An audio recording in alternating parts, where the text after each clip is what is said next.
everyone, and welcome to the LinkedIn Collective Studio at the B2Believe event in New York. I'm Fusco. I'm the Global B2B Vice President at EssenceMediacom. Today, I'm thrilled to be here and have a fireside chat with Melissa Matlins, CMO, Pearson Workforce Skills.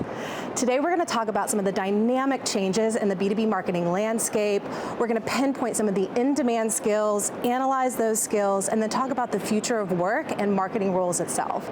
Melissa, welcome. Thanks, Tara. I'm super excited to be here for this important conversation. We all know as people leaders that our talent is the biggest investment that we make. So I'm really excited to work in this space and be talking about this today.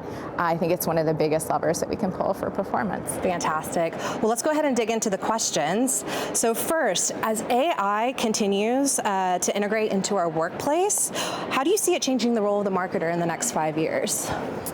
So fundamentally, our roles are going to change at the task level.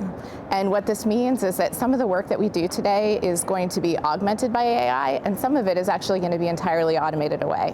So how we think about our roles and the tasks contained in those roles, and even how we organize our marketing teams and how we manage as leaders is all going to change. Fantastic. Secondly, so I know Pearson just had a workforce skills report come out, and according to the skills intelligence research, I believe 20% of the marketing role can be augmented or automated by AI.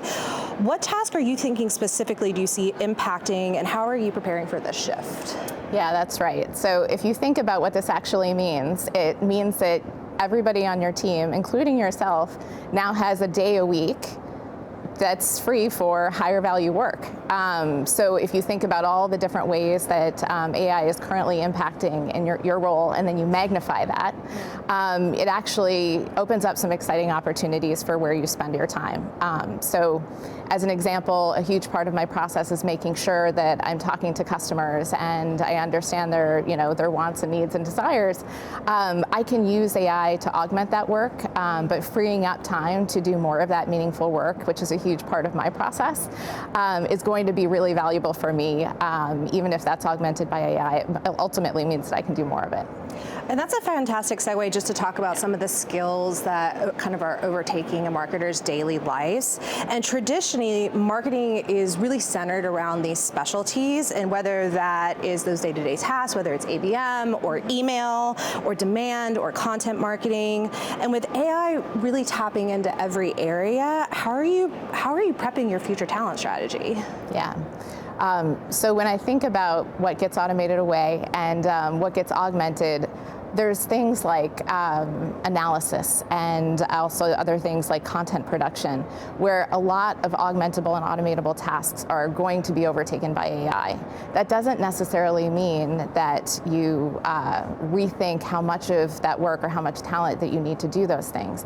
It means that you can either design roles differently and so move some of that to more higher value work, or it means it frees up time for all of the things that marketers say that they struggle to get to. So I want to do more strategy, I want to do more creative thinking.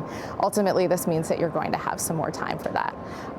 So it's a big part of how I think about that as a leader, is how can I structure my team better for success, and ultimately create more value in the market and performance by making sure that they can do tasks differently and think differently about how they do their roles. And thinking differently about everything they do. Yeah. What issues do you foresee arising as marketers begin to manage not just people, but people utilizing AI, and how do you think these leadership strategies are going to evolve and adapt to that? So unsurprisingly, one of the things that you have to keep in mind is that soft skills now, like learning how to be more resilient in your career, learning how to be more adaptable, are going to become ever more important to a marketer's role. So you can't necessarily assume that learning stops at school. You're going to be learning now throughout your career, and similar to the waves of automation that we've seen in tech roles, we're going to start to feel that in marketing as well in a really significant way. So the half-life of those hard skills that people had around performance marketing or email automation are going to change. And so if you embrace the adaptation that comes with a lifetime of learning, I think marketers will ultimately find that they'll have more resilient and successful careers. Wonderful. And our final question for you today is, considering the complexity of individual roles within marketing, how can we better help team members understand the impact and potential of AI in their specific role? So thinking training or skills marketers should start thinking about to remain competitive in the industry. A big part of this is looking out for what's next. So today I may leverage AI in my role to brainstorm. Tomorrow it may be rewriting my marketing strategy while I sleep. So I have to assume that more of the tasks that I do on a daily basis become augmentable, become automatable. How am I adapting, and then how am I thinking about managing that adaptation through teams? So some of that may look like, making sure that we reframe our tasks and our daily work in the context of, is this something that we should be focused on? If yes, is this something that is automatable or augmentable? And how can we do more of it at scale, and do some of it faster or differently? It also means that we have to be on the lookout for where roles and jobs need to change. So a huge part of the skills work that we do is looking at adjacencies, insights that marketers maybe not necessarily be open to, but are actually true, is that if you look at marketing jobs and sales jobs on a task level basis, there's a lot of transferable skills.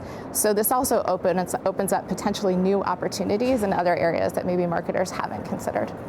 Well, we hope to hear more about these new opportunities, not only from you and all the amazing work that you're doing, but also here at the LinkedIn B2Believe event here in New York. So thank you so much for joining us today.